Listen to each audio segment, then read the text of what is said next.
Makasih Pak Musa Rajeksa. Selanjutnya Pak Ilham tadi minta izin. Ibu Yasti bersiap-siap Pak Safwan. Bismillahirrahmanirrahim. Assalamualaikum warahmatullahi wabarakatuh. Salam sejahtera untuk kita semua. Yang saya hormati, saya banggakan pimpinan dan teman-teman anggota Komisi 5 DPR RI.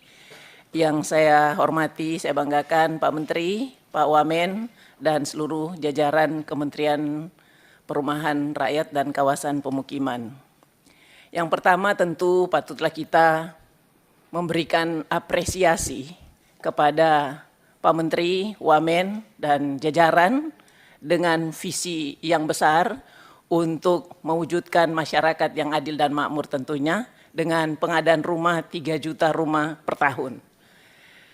Berkaitan dengan ini, saya sangat optimis karena kementerian ini dipimpin oleh Pak Ara dan Pak Fahri Hamzah yang notabene teman kita di DPR RI yang punya jam terbang yang sangat tinggi.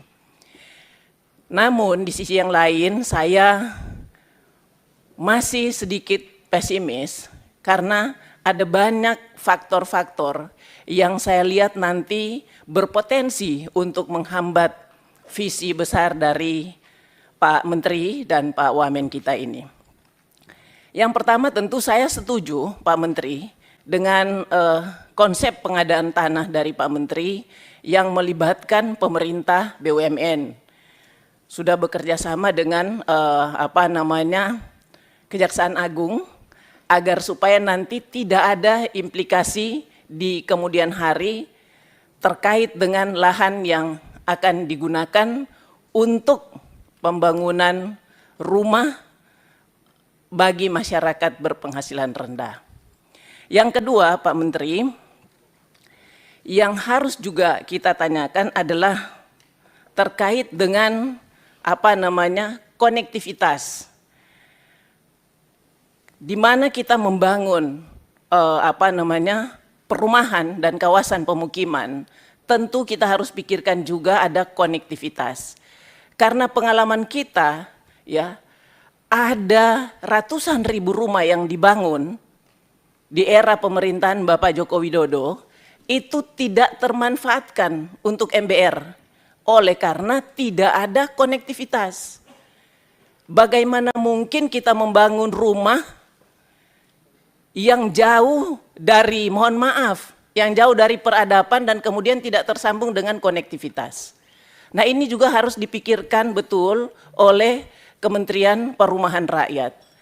Yang ketiga Pak Menteri, kalau sasarannya MBR, yang Pak Menteri sudah sampaikan berulang kali bahwa ini sasaran adalah masyarakat yang belum punya rumah. Termasuk di dalamnya TNI, Polri, ASN. Yang menjadi permasalahan hari ini Pak Menteri boleh cek sendiri berapa banyak yang BI checking Pak.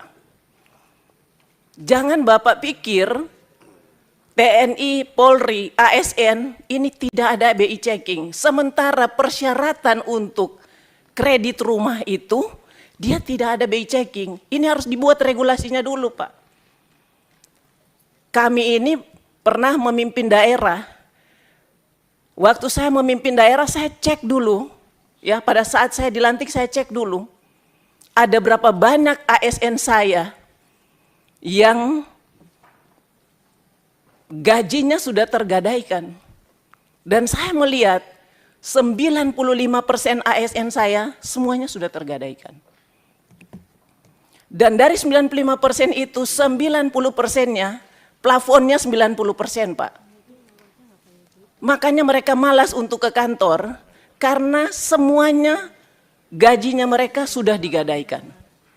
Lah ini niat baik Pak Menteri, ini harus dipikirkan matang-matang Pak. Kalau sasarannya adalah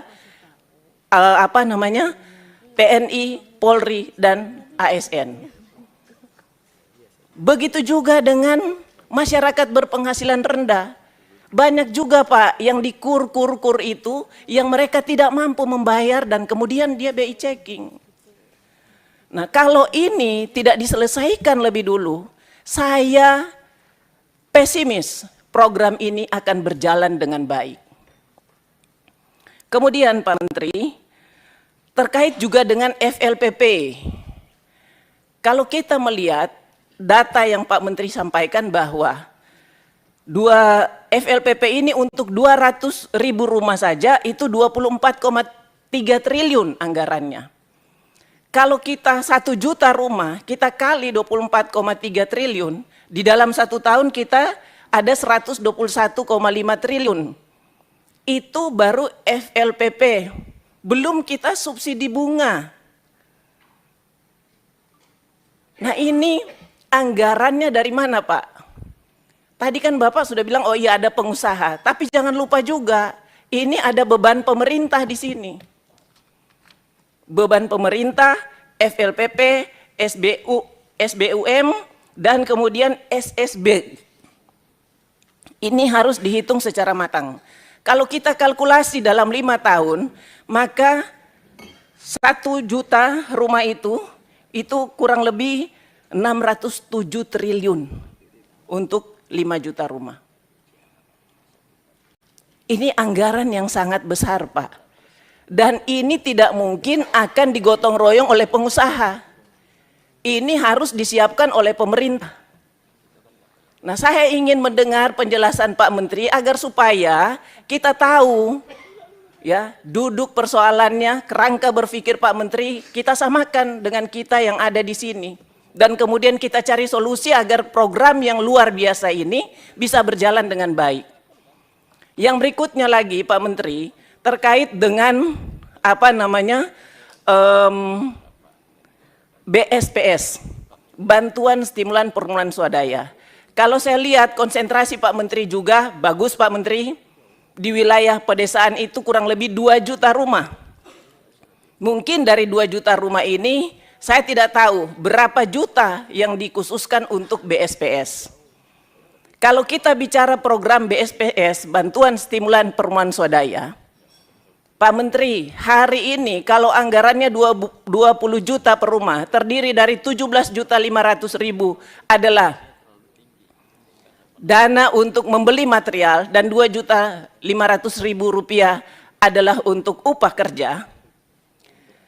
Ini tidak mencari solusi yang sesungguhnya, tidak menjadi solusi yang sesungguhnya. Karena ini hanya solusi jangka pendek saja Pak Menteri. Karena bahan 17.500.000 itu terdiri dari kayu kelas 3 Pak.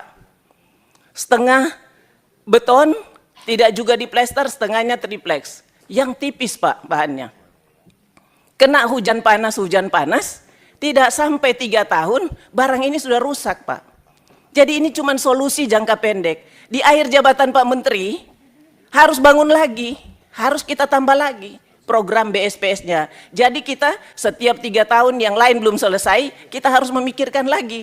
Yang kita bantu tahun ini sudah rusak lagi di 3 tahun mendatang. Oleh sebab itu saya mengusulkan, agar supaya ini bisa sedikit awet Pak, kita naikkan plafonnya menjadi 30 juta rupiah. Ya. Saya setuju teman-teman tadi menyampaikan bahwa tentu kita harus ada pendampingan yang betul-betul. Karena juga menentukan toko yang harus kita ambil bahannya, kita harus diperiksa betul Pak. Harus melibatkan juga APH agar supaya ya anggaran ini bisa betul-betul termanfaatkan oleh masyarakat dan kemudian bangunan yang ada bisa lebih kokoh Pak, bisa lebih kuat dan bisa bertahan lama. Saya kira itu yang bisa saya sampaikan pada kesempatan ini Pak Ketua, dan nanti pada saatnya kita akan pendalaman dengan angka-angka yang sangat rigid Pak Menteri agar supaya semua program-program yang sudah menjadi visi Pak Menteri dan Wamen beserta jajaran ini bisa berjalan dengan baik. Terima kasih. Wassalamualaikum warahmatullahi wabarakatuh.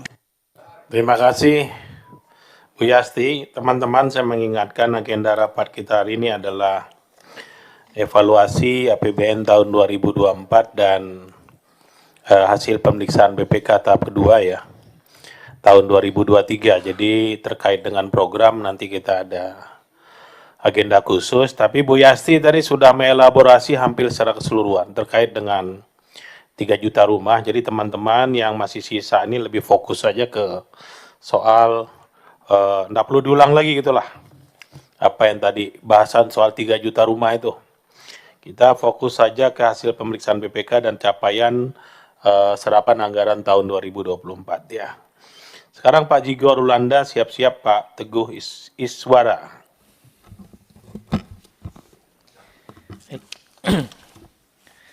Assalamualaikum warahmatullahi wabarakatuh.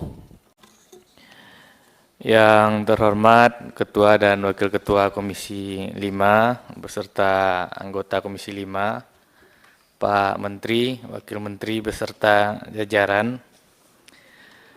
Kami